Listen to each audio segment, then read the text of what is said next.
नमस्कार, capital TV Uttar Pradesh देख रहे हैं आप और मैं हूं आपके साथ अखिलेश पांडे।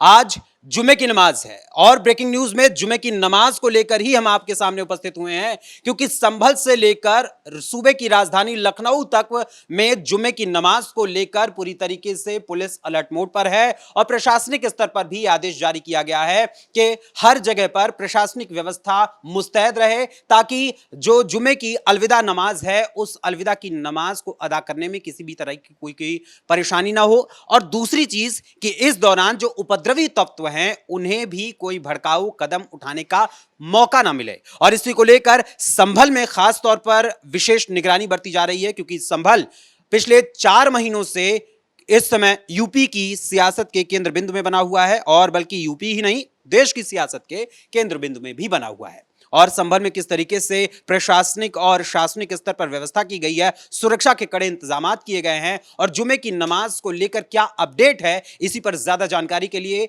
मेरे सहयोगी हर्ष हमारे साथ जुड़े हुए हैं। हर्ष, जो संभल में इस समय कैसा माहौल है, किस तरीके की व्यवस्था की गई है पुलिस प्रशासन की ओर से? देखिए, संभल में कोई गड़बड़ी ना हो, क्योंकि रमजान का महीना चल रहा है और 31 या 1 तारीख को 31 मार्च या 1 अप्रैल को ईद होगी।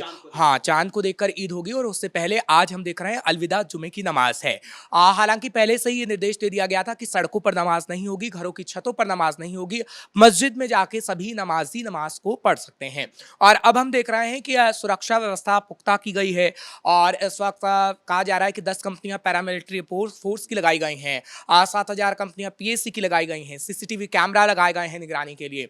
और ये कहा जा रहा है कि सिर्फ संभल ही नहीं, संभल, अलीगढ़, लखनऊ तमाम 1200 मस्जिदें हैं, और संभल की बात करो तो संभल के अंदर 400 से ज्यादा मस्जिदें हैं जहां की निगरानी इस वक्त की जा रही है। हालांकि अगर बात करें संभल के सीओ अनुज चौधरी की, तो अनुज चौधरी का इस वक्त सबसे ज्यादा जिक्र हो रहा है, क्योंकि कहा जा रहा है कि वो पूरी तरीके से संभल में निगरानी रखे हुए हैं, एसपी निगरानी रखे हुए हैं, और पूरा सीएम का जो ऑफिस है वो पल पल की अपडेट ले रहा है कि संभल में कोई गड़बड़ी ना हो। क्योंकि हमने देखा है कि किस तरीके से सर्वे हुआ जब 2024 को 24 नवंबर की तारीख, और उसके बाद से जो गड़बड़ियां संभल के अंदर धीरे धीरे होने लगी हैं, और उसके बाद जो उत्पात मचाया गया है, और हमने देखा है कि कैसे मुस्लिम पक्ष और हिंदू पक्ष एक आमने सामने हो गया है, और उसी के बाद सिचुएशन को संभालने की कोशिश लगातार की जाती रही है। बिल्कुल, लेकिन जिस तरीके से संभल में सियासत भी काफी हुई, और संभल में जब सीओ अनुज चौधरी की आप बात कर रहे हैं तो उनके बयानों को लेकर होली से पहले भी सियासत खूब खेली गई, और अब भी उनके बयानों को लेकर होली जो नमाज है, जुमे की अलविदा नमाज और ईद की नमाज से पहले भी काफी सियासत खेली जा रही है। और सपा सांसद जियाउर रहमान बर्क ने भी ये बात कही है कि जो मुस्लिम हैं संभल के या जो उत्तर प्रदेश के मुस्लिम हैं, उन पर जबरदस्ती जबरन एक प्रेशर पॉलिटिक्स खेली जा रही है, और उस प्रेशर पॉलिटिक्स के जरिए प्रशासनिक स्तर के जो अधिकारी हैं वो भी अपनी पदोन्नति के लिए ही इस तरीके के कदम उठा रहे हैं। और दूसरा सवाल मेरा आपसे ये है कि जिस तरीके से जुमे की नमाज को सड़कों पर और घरों की छतों पर अदा करने को इनकार किया गया है, उसको लेकर क्या अपडेट है? देखिए, जहाँ तक हम पहले जो आपने सवाल किया है, बर्क की बात की है, तो ये सिर्फ बर्क का कहना होता है, सिर्फ अखिलेश यादव का कहना होता है। क्योंकि जो होली के अंदर हमने तस्वीर देखी थी सीओ अनुज चौधरी की, जब वो निकल रहे थे, चाहे फिर नमाज से पहले हो या फिर नमाज के बाद हो, या फिर जब होली का रंग खेला जा रहा था, सब उनके साथ सेल्फी ले रहे थे, और मुसलमान तबका जो था वो भी काफी खुश नजर आ रहा था। हाँ, फूल बरसाए जा रहे थे, और ठीक वैसा ही अभी भी संभल में देखने को मिल रहा है, क्योंकि मीडिया कर्मी संभल में इस वक्त मौजूद हैं, और जब मुसलमानों से बातचीत की जा रही है, मुस्लिम पक्ष से बातचीत की जा रही है, तो वो कह रहे हैं माहौल एकदम ठीक है। और संभल में जब सीओ अनुज चौधरी का भी जिक्र उनसे किया गया, तो वो कह रहे हैं कि वो बहुत अच्छा काम करते हैं। अब आप देखिए, जब एक मुसलमान संभल का रहने वाला वो कह रहा है कि हमने देखा है कि ये सीओ अनुज चौधरी बहुत अच्छा काम करते हैं, तो आखिर बर्क को क्यों लग रहा है कि वो चापलूस हैं और सीएम योगी के कहने पर ऊटपटांग काम कर रहे हैं? क्यों? क्योंकि वो राजनीति चमकाना चाहते हैं, अखिलेश यादव राजनीति चमकाना चाहते हैं, और अपने ऊपर जो एफआईआर है उससे भी बचाना चाहते हैं खुद को बचाना चाहते हैं, और बौखलाए हुए हैं दरअसल। और कुछ कट्टरपंथी, हम कह सकते हैं कि कुछ कट्टरपंथी, मुट्ठी भर कट्टरपंथी हैं, वो संभल को दहलाने की कोशिश करना चाहते हैं, और उसका फायदा किसको होगा? अखिलेश यादव को। उसका फायदा किसको होगा? सपा सांसद जियाउर रहमान बर्क को। क्योंकि ऐसे ही लोग होते हैं, चाहे फिर इकबाल महमूद की बात कर लीजिए, या फिर जियाउर रहमान बर्क की बात कर लीजिए, ऐसे ही जो लोग होते हैं वो मुसलमानों को बताते हैं कि हम आपके मसीहा हैं। क्योंकि अखिलेश यादव के पीछे तो याद यादव लगा हुआ है, लेकिन अखिलेश यादव मुसलमान के वोट बैंक पाना चाहते हैं। आप तो लगातार लेकिन यादव जो आपने बात कही है, यादव जो एक जुड़ता है, जाहिर सी बात है वो हिंदू समाज से जुड़ता है। लेकिन अखिलेश यादव ने इसी यादव वर्ग को लेकर एक भाषण दिया, एक बयान दिया, और कन्नौज में उन्होंने कहा कि गायों और गौशालाओं से लगातार जिस तरीके से बीजेपी गौशालाओं को बनवा रही है, उन्हें दुर्गंध से प्रेम है इसलिए वो गौशाला बना रहे हैं, हमें सुगंध से प्रेम है इसलिए हम इत्र पार्क बना रहे हैं, यानी परफ्यूम पार्क बना रहे हैं कन्नौज में, इत्र नगरी जो है। तो जो इस तरीके का बयान दे रहे हैं वो अपने सरनेम पे बेशक लगा रहे हैं यादव, लेकिन असल में काम तो कुछ और कर रहे हैं। देखिए, जहां तक इत्र की बात आती है, रमजान के दौरान अगर आप इत्र का जिक्र कर रहे हैं, ईद से पहले अगर आप इत्र का जिक्र कर रहे हैं, तो आप समझ लीजिए कि वो मुसलमानों के लिए जिक्र हो रहा है। इत्र पार्क का जिक्र हो रहा है तो आप मुसलमानों के लिए जिक्र कर रहे हैं, क्योंकि ठीक हमने देखा है कि गायों की बात बीजेपी करती रही है और बीजेपी की तरफ से लगातार ये कहा जाता रहा है कि गायों की रक्षा होनी चाहिए और गायों के लिए हम काम कर रहे हैं। हालांकि दिल्ली में भी बीजेपी की सरकार बनी है, तो हमने देखा कि एक तस्वीर वायरल हुई जब सीएम रेखा गुप्ता गायों को कहती आई कि इनका संरक्षण करिए, तो वो कहीं ना कहीं खटक रही है अखिलेश यादव को। अब अखिलेश यादव ये तो नहीं कह सकते हैं कि हम गायों की रक्षा करेंगे, हम गायों के लिए गौशाला बनाएंगे, क्योंकि वो मुद्दा तो किसी और के पास है। तो वो बता रहे हैं कि कैसे हम इत्र पार्क बनाएंगे और उस पार्क का जो लाभ है वो एक मुट्ठी भर लोग उठाएंगे। अगर उनको कहना होता कि इसका लाभ हर एक व्यक्ति उठाएगा, तो वो बीजेपी जैसा एजेंडा रखते, सबका साथ सबका विकास जैसा। यानी संकीर्ण विचारधारा के साथ अखिलेश यादव जो पहले चल रहे थे, केवल MY फैक्टर पर काम कर रहे थे, वो अब भी केवल पीडीए का आवरण बदला है, उन्होंने पर्दा बदल दिया है, लेकिन उनका असल स्वरूप जो है वो वही है। क्योंकि अखिलेश यादव को देखिए अब भरोसा अपने आप पर नहीं रहा है। अखिलेश यादव को भरोसा था पीडीए फॉर्मूले पे। इससे पहले MY फैक्टर हम देखते हैं कि मुलायम सिंह यादव के समय में MY फैक्टर था, वो चला आ रहा था, जो कि एक वक्त में ऐसा हुआ कि काम नहीं आ पाया।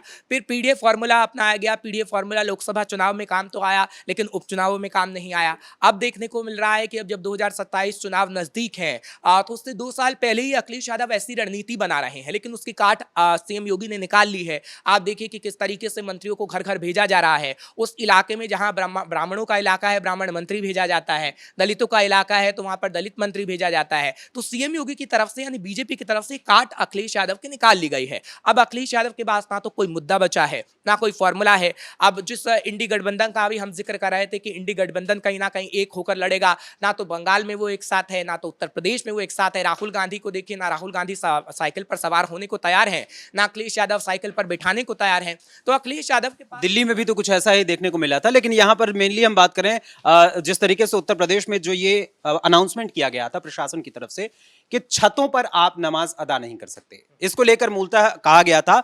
और सड़कों पर तो नमाज अदा करने को मना किया गया था, लेकिन जो व्यक्तिगत तौर पर अपने घरों की छतों पर लोगों को मना किया गया था, उसका मूल कारण यह था कि अगर व्यक्तिगत तौर पर कोई व्यक्ति अपने घर की छत पर, अपने घर के आंगन में, अपने घर में नमाज अदा करना चाहता है तो कोई परहेज नहीं है। लेकिन वो व्यक्ति अगर किसी घर को इकट्ठा करता है, लोगों को इकट्ठा करता है, 50-60 की संख्या में लोग एक ही घर में उतरकर वहां पर छत पर नमाज अदा करते हैं, तो उससे मना किया गया था। क्योंकि दिल्ली में भी कुछ ऐसा ही हुआ था। मैं ये नहीं कहता कि हर व्यक्ति एक ही जैसा होगा, लेकिन इसके बावजूद दिल्ली में भी दंगों से पहले कुछ ऐसा ही सीन हुआ था। एक ही घर की छत पर लगभग सैकड़ों की संख्या में लोग पहुंचकर नमाज अदा कर रहे थे। उसके बाद एक व्यक्ति के घर की छतों पर बम, बारूद, गोले और बंदूकें तक मिली थी। उसको लेकर जिस तरीके से पुलिस प्रशासन पूरी तरीके से एक्टिव है, वो साफ तौर पर दिखाता है कि जीरो टॉलरेंस की नीति के तहत जो सीएम योगी की सरकार काम कर रही है, उस पर प्रशासनिक अमला खरा उतर रहा है। देखिए, पहले तो मैं दिल्ली का जिक्र करूं क्योंकि आपने दिल्ली का जिक्र किया। तो दिल्ली में मैं उस वक्त वहां पर मौजूद था जहांगीरपुर में, जहां पर मंदिर और मस्जिद का मसला हुआ था। 11:20 का वक्त हो रहा था जब हमें ऑफिस से कॉल गया कि आप सीधे जहांगीरपुरी चले जाइए, क्योंकि मेरा घर उस वक्त पड़ता है। तो हम वहां गए तो कांच के टुकड़े बिखरे हुए थे और पत्थर ऊपर से बरस रहे थे। इधर मंदिर था, इधर की साइड मस्जिद था और मस्जिद के ऊपर से पत्थरबाजी हो रही थी। हालांकि लोगों का चेहरा ढका हुआ था, नजर नहीं आ रहा था। हाँ, बगल में हमने देखा कि पूरी मुस्लिम जो ए और ई ब्लॉक पड़ता है, पूरा मुस्लिम इलाका था। अब उनके हाथ में पत्थर कहां से आए नहीं पता। हमने देखा कि एक ट्रैक्टर था और ट्रैक्टर में पत्थर रखे हुए थे। अब वो ट्रैक्टर किसने पहुंचाया, ये भी जांच का विषय था। उसके बाद कोर्ट में मामला, संभल में भी तो कई डंपर पत्थर पकड़े गए। उससे संभल पे ही आ रहा था कि वैसा ही कहीं ना कहीं डंपर हमें संभल में देखने को मिला है। तो पैटर्न वही है। अब आप पूरे भारत में देख लीजिए, जहां जहां पर दंगाई ऐसी सिचुएशन क्रिएट करने की कोशिश करते हैं, पैटर्न एक ही रहता है। कश्मीर से लेकर आप यूपी तक देख लीजिए, क्योंकि कश्मीर में भी हालांकि कुछ ऐसा ही पैटर्न था। अब तो पत्थरबाजी देखने को नहीं मिलती है, लेकिन उस पैटर्न को कुछ कट्टरपंथियों ने पूरे देश में फैला दिया है। लेकिन अब योगी की सरकार में इस पैटर्न को बर्दाश्त नहीं किया जाएगा, क्योंकि संभल में हम देख रहे हैं कि संभल में जिस तरीके की सिचुएशन है, वैसा ना अलीगढ़ में हो, ना मेरठ में हो, ना अन्य इलाकों में हो, अन्य राज्य में हो बखूबी, ये कह लीजिए, क्योंकि केंद्र में बीजेपी की सरकार है और उत्तर प्रदेश में भी बीजेपी की सरकार है। उसके लिए पूरी व्यवस्था की जा चुकी है। बहुत बहुत धन्यवाद आपका। जिस तरीके से ये पूरी जानकारी अभी हमारे सहयोगी हर्ष ने दी है, उससे साफ तौर पर जाहिर होता है कि जो व्यवस्थाएं संभल में प्रशासनिक स्तर पर की गई हैं, और सिर्फ संभल ही नहीं बल्कि उत्तर प्रदेश के विभिन्न जिलों में, खास करके उत्तर प्रदेश की राजधानी में भी जो व्यवस्था की गई है अलविदा जुमे की नमाज को लेकर, वो व्यवस्था वाकई में काबिले तारीफ है। और इसका उद्देश्य मात्र इतना है कि शांति व्यवस्था बनी रहे, कानून का जो राज है वो राज बना रहे, और लॉ एंड ऑर्डर जो पुलिस की जिम्मेदारी है वो पूरी तरीके से प्रदेश भर में चाक चौबंद रहे। क्योंकि जिस तरीके से समाजवादी पार्टी की ओर से एक बयान को लेकर जब करणी सेना ने समाजवादी पार्टी के सांसद के घर के ऊपर हमला किया, तो उसके बाद प्रोफेसर राम गोपाल यादव जो समाजवादी पार्टी के राज्यसभा सांसद हैं, उन्होंने उत्तर प्रदेश सरकार को एक धमकी दी कि ईद के बीतने के बाद ही पूरे उत्तर प्रदेश में एक व्यापक आंदोलन चलाया जाएगा। वो आंदोलन असल में किस स्वरूप में होगा इसका तो उन्होंने जिक्र नहीं किया, लेकिन जिस तरीके से उन्होंने अपनी बात बोली है वो काफी आक्रामक तरीका था। ऐसी परिस्थिति में प्रशासनिक अमला पूरी तरीके से तैयार है ताकि उत्तर प्रदेश में शांति, अमन, चैन और कानून की व्यवस्था को बरकरार रखा जाए। फिलहाल ब्रेकिंग न्यूज में अभी के लिए बस इतना ही। फिर मुलाकात होगी किसी और खबर, किसी और मुद्दे के साथ। तब तक के लिए नमस्कार।